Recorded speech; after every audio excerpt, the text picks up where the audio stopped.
WFG for giving me the privilege to speak. Thank you, Team Alpha, our brand, our hierarchy. Hey, we're excited. How many people in here, this is a life-changing experience, and you just kind of feel like this company was built for you, like you were born to do this. You didn't know it before you came here. That's what it's all about. When I came here 13 years ago, I was like, this company was built for people like us. I didn't even know you can talk like that from stage. We've seen all different cultures, all different ethnicities, all different languages, and the common theme here is we're all winning. And I just want to share with you guys a little bit about my story and then a couple of ideas on kind of what inspires us every single day. But I will tell you, all the leaders up here, nobody here is a self-made millionaire. We're all team-made millionaires. And how awesome is it to have success with your team and grow together and everybody has fun together. And like Eric Olson talked about last night, helping other people is going to help you get to where you want to go. But I remember my first job. I was 15 years old and I got my first job. I was excited. I was in the corporate system because I was told to go to school, get good grades, get a good job. And I go there, and then all of a sudden you start to work, and then you start to realize, is this all there is to life? And I'm 15 years old, and I realized I got 50 more years of this. And a lot of people get institutionalized.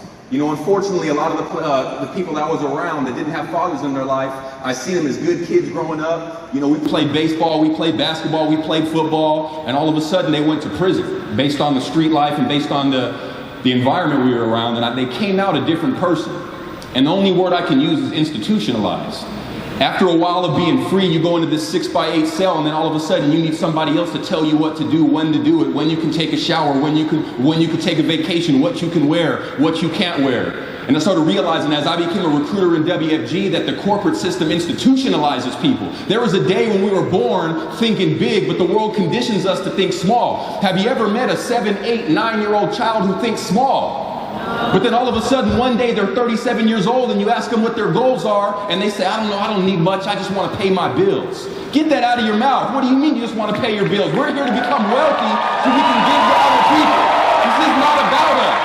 We got to start to realize this is not about us. Once I started realizing that thinking about me and paying my own bills was a very selfish thought, I started realizing I got to keep on going because it's not about me, it's about creating generational wealth. And there's beautiful kids in other countries that don't even have a well of water to drink from. They don't have healthy food.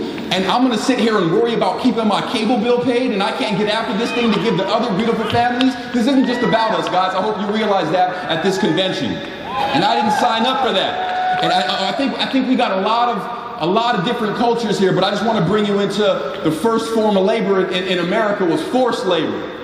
And it was called slavery. You understand what I'm saying? And I looked at hundreds and hundreds of years of my family and my ancestors, and we're still at square one. After all these generations, and this one company gave me a chance after one lifetime to go build generational wealth that hundreds and hundreds of years my ancestors couldn't even do. And I'm not going to sacrifice that and take it for granted. And you know what I started to realize?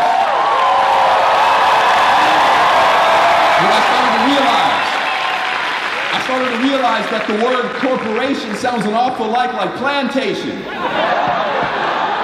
And I was 15 years old, and I remember this in the history books. The word salary sounds an awful lot like slavery. They pay the position, not the person. And I started thinking, nobody even realizes it. I was reading a quote by Harriet Tubman, and she said, I've helped free thousands of slaves, but I would have freed thousands more if they had only known they were slaves.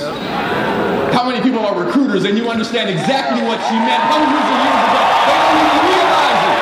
They don't even realize it. We get it though. We understand. The secret to slavery was to not let people even know that they were slaves. So they'll keep on doing it and they'll raise the next generation to do it over and over again. And then we see these employees and they're getting paid less than what they're worth because you will never make what you're worth at a job just over broke, a jail operating as a business. It's the corporate prison system. It's just reinvented itself and history will repeat itself if we don't study what happened in the past. The word manager sounds an awful lot like master. See, the new slavery is keep people in debt. I started to realize as I was going to school, they were turning me into a revenue system for the internal revenue system. I was a tax generator. And then I go to a corporation and I buy products that I don't even need. And then we find these precious families at 65, 70 years old with their pockets inside out. They made millions of dollars, made $1 million or so, 1.5 in their whole lifetime, and have absolutely nothing to show for it. And I started thinking, man, I'm not going to sign up for that. I'm not going to just sit there and take it. I'm going to fight back. You understand? If they hit me, they're going to wake up with bruises. The world is a big bully, but they only bully people who don't fight back. You can't just lay over and take it, man. You got to fight back. You got to realize freedom isn't free, guys. Freedom isn't free. You got to fight for our freedom. And we got to do it every single day like warriors. And then I get invited into WFG, and I see the Underground Railroad. And I see Charlie A, and I see Haro, and I see Ed Milet, and that's the Denmark Vesey, that's the Nat Turner, that's the Sojourner Truth, that's the Harriet Tubman. I started to realize we're building the Underground Railroad to set all these captives that don't even know they're captive. We're here to set them free. And it's bigger than that.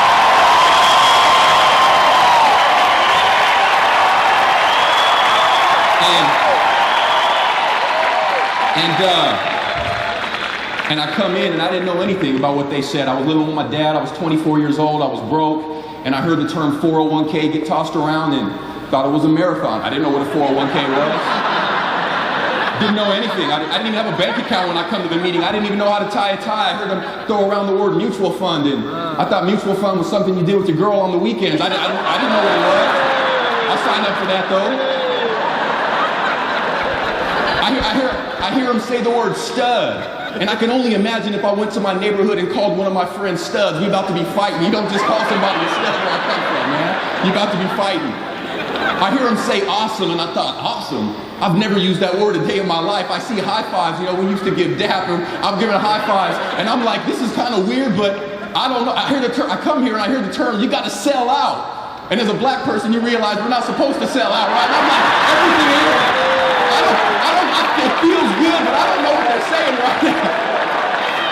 And then eventually a week goes by, 2 weeks goes by, and you're like, man, call me a stud, man. Tell me I'm awesome. Just give me a call, man. I'm gonna sell out to this thing. And then WFG becomes who you are.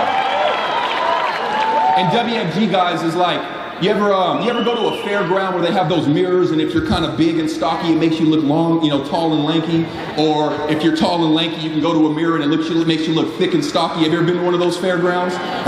Well, that's not WFG. All right, WFG is in the hotel room, or like a woman's compact, where you turn that mirror around in the hotel room and it shows you every imperfection, every single pore, every bit of acne. So you're about to find out about yourself in WFG. WFG is about to break you down, and then we're going to build you up to be the leader you're supposed to be.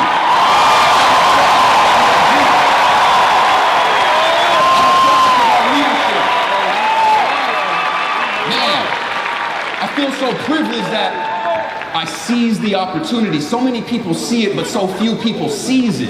And you guys were all here. It's not what you look at, it's what you see. And I came to that BPM and I said, I'm about to change my life here. And I started realizing, man, this company, it's a tough business, guys. All the people that are up here that are successful, man, we had to pay the price. There is no rollbacks in WFG. You understand the price? There is no Black Friday. It's all up front, it's all full, but you will reap what you sow. And you will reap in multiples of what you sow, but you also got to know you reap in a different season than when you sow. And the income we're getting paid right now came from seeds that we planted 3 years ago, 5 years ago, 10 years ago. We're still milking what happened 13 years ago when I signed my AMA. A lot of people ask, did you ever think about quitting? And I said, where else am I going to go? I got nowhere else to go. I'm at rock bottom. Can you fall off the floor? So I don't got anywhere else to go. See, it was my naivete. It was my naivete that made me realize this is the only shot I got. I got a high school diploma. I'm not supposed to be a multimillionaire. I'm supposed to be making minimum wage. I'm supposed to be in prison like all the other people that I grew up with. I'm not supposed to be where I'm at. I almost did everything wrong, but because of WFG in the United States of America, they give you a chance to... You understand? And what do we call the war? We call warriors to war. So when we go back, they got to see a different you. You can't be the same you that came here before convention, or else you're not going to get anybody to believe you. See, when you believe, you will be believed. You don't got to worry about getting anybody to believe you. You believe. See, when you're convinced, if a convinced person speaks, you become convincing. You don't need to worry about convincing anybody else. When you go back home, let them see a different version of you. You're walking faster, you're talking faster, you're going in the right direction. And everybody's going to laugh at you because in a movement, number one, everybody's ridiculed. They don't even call it a business, they call it a thing. Are you still doing that? You got to go to meetings every Wednesday and every Tuesday, and you're still going to all those meetings. Yeah, I'm going to meetings. Are you still going to the plantation Monday through Friday?